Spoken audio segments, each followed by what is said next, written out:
వినాయక చవితులు వస్తాయా? ఎక్కడ్రా? ఇంగ్లీష్ నెలలో ఒక వినాయక చవితి, తెలుగు నెలలో ఒక వినాయక చవితి. ఇంగ్లీష్ నెలలో తెలుగు నెలలో సపరేట్ చేసుకోం, రెండు ఒకేసారి జరుపుకుంటాం. ఇంగ్లీష్ నెలలో అయితే ఆగస్ట్ సెప్టెంబర్లో వస్తుంది, తెలుగు నెలలో అయితే భాద్రపద మాసం శుక్లపక్షం చవితి రోజు జరుపుకుంటాం. ఏందే భద్రంగా బతకాలా? అదేం నెల నాయనా? భద్రంగా బతికేది కాదు, భాద్రపద మాసం అది మన తెలుగు నెల. ఓహో, ఇంగ్లీష్ లో 12 నెలలు ఉన్నట్టే తెలుగులో కూడా 12 నెలలు ఉంటాయి. ఏంది నాయన అదే? చైత్రము, వైశాఖము, జ్యేష్ఠము, ఆషాఢము, శ్రావణము, భాద్రపదము, అశ్వేజము, కార్తీకము, మార్గశిరము, పుష్యమి, మాఘము, పాల్గొనము. ఈ విధంగా తెలుగులో కూడా 12 నెలలు ఉంటాయి. ఓహో, మళ్ళీ ఏదో శుక్లపక్షి అదేది అన్నేవ్యా? పక్షి కదిరేదే పక్షం, శుక్లపక్షం. అంటే ఏంది నాయనా? పక్షం అంటే 15 రోజుల కాలం. ఒక నెలకి ఎన్ని రోజులు ఉంటాయి? 30. అంటే ఎన్ని పక్షాలు? 2. 2 పక్షాలు, ఒకటి శుక్లపక్షం, ఇంకోటి కృష్ణపక్షం. ఇప్పుడు జరిగే శుక్లపక్షమో కృష్ణపక్షమో మనకి ఎక్కడ తెలుస్తుంది నాయనా? మంచి ప్రశ్న. మీరు గమనించుంటారు, చంద్రుడు చిన్న సైజులో ఉండి పెరిగి పెరిగి పెరిగి పెరిగి పెద్దగా గుండ్రంగా అయిపోతాడు. దాన్ని ఏమంటారు? పౌర్ణమి. సూపర్. ఈ విధంగా చిన్న సైజులో ఉన్న చంద్రుడు పెద్ద సైజులో గుండ్రంగా మారడానికి 15 రోజుల టైం పడుతుంది. ఈ 15 రోజుల టైంని శుక్లపక్షం అంటారు. అయితే కృష్ణపక్షమా? మళ్ళీ గుండ్రంగా ఉన్న చంద్రుడు కరిగిపోయి కరిగిపోయి కరిగిపోయి అసలు కనబడకుండా అయిపోతాడు. దాన్ని ఏమంటారు?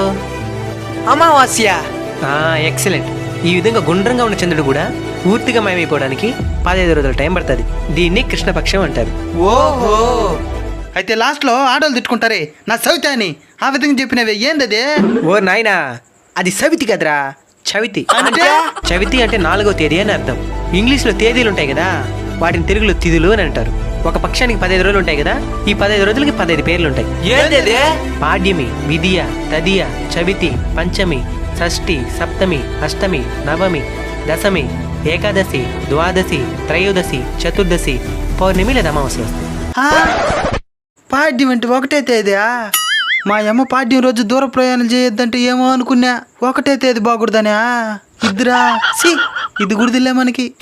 శుక్లపక్షంలో వచ్చే తిథుల్ని శుద్ధ తిథులని, కృష్ణపక్షంలో వచ్చే తిథుల్ని బహుళ తిథులని అంటారు. ఇప్పుడు చెప్పండి, వినాయక చవితి ఎప్పుడు వస్తుంది?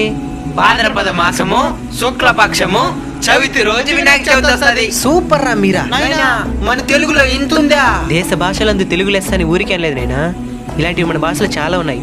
అందుకే మన తెలుగు భాష చాలా గొప్పది. అవునైనా నాయనా, మా ఫ్రెండ్ వాళ్ళు వాళ్ళ ఊర్లోనే పెద్ద విగ్రహం పెట్టినారనేసి వారు రక్షణ చేస్తున్నారు నాయనా. ఎంత పెద్ద విగ్రహం పెడితే అంత గొప్ప. వినాయకుడు ఎత్తుబట్టి గొప్పతనం రాదు నైనా, మన భక్తి శ్రద్ధలతో చేసే పూజల వల్లే గొప్పతనం వస్తుంది. నువ్వు నీ చేతులారా చిన్న గణపయ్యని చేసి ప్రేమగా పూజలు చేసినావు అనుకో, గణపయ్య 100 అడుగుల విగ్రహాన్ని వదిలేసి కూడా నీకోసం ఆ చిన్న బొమ్మలోకి వచ్చి నిన్ను ఆశీర్వదిస్తాడు. గణపయ్య పుట్టినరోజు గణపయ్యకి పూజలు చేయడం కంటే కూడా ఆపదలో ఉండే వాళ్ళకి సహాయం చేసినాం అనుకో, గణపయ్య చాలా సంతోషిస్తాడు. అందుకే కదా మనం అన్నదానం చేస్తున్నావా? పాయింట్ పెట్టేను. నాయనా, ప్లాస్టిక్ తో చేసిన ప్యారిస్ బొమ్మను ఉపయోగించకూడదన్నా? అది ప్లాస్టిక్ తో చేసిన ప్యారిస్ బొమ్మ కాదు, ప్లాస్టర్ ఆఫ్ ప్యారిస్.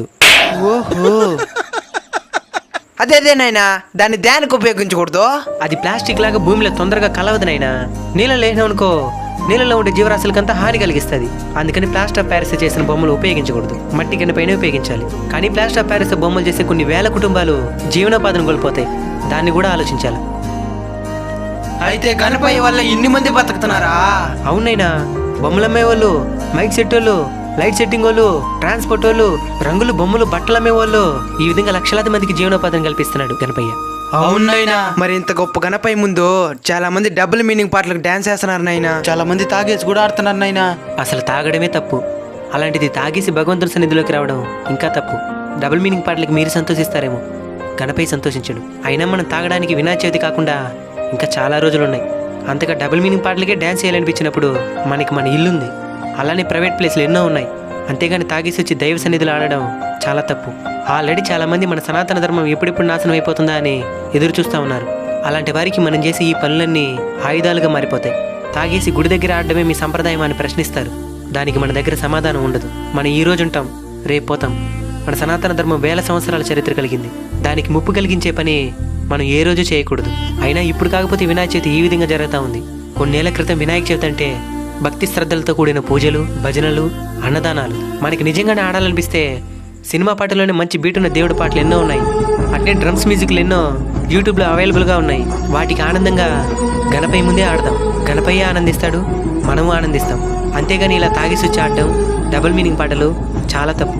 దీనివల్ల భవిష్యత్తులో చాలా అనర్థాలను ఎదుర్కోవాల్సి వస్తుంది. కాబట్టి దయచేసి అర్థం చేసుకోండి. ఈ వీడియోని వీలైనంత మందికి షేర్ చేయండి.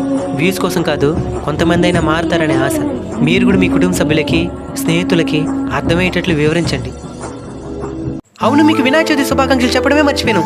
అన్బీటబుల్ కల్చర్ కుటుంబ సభ్యులందరికీ వినాయక చవితి శుభాకాంక్షలు. మంచి ఇన్ఫర్మేషన్ వీడియో అందరికి షేర్ చేయండి. జై హింద్.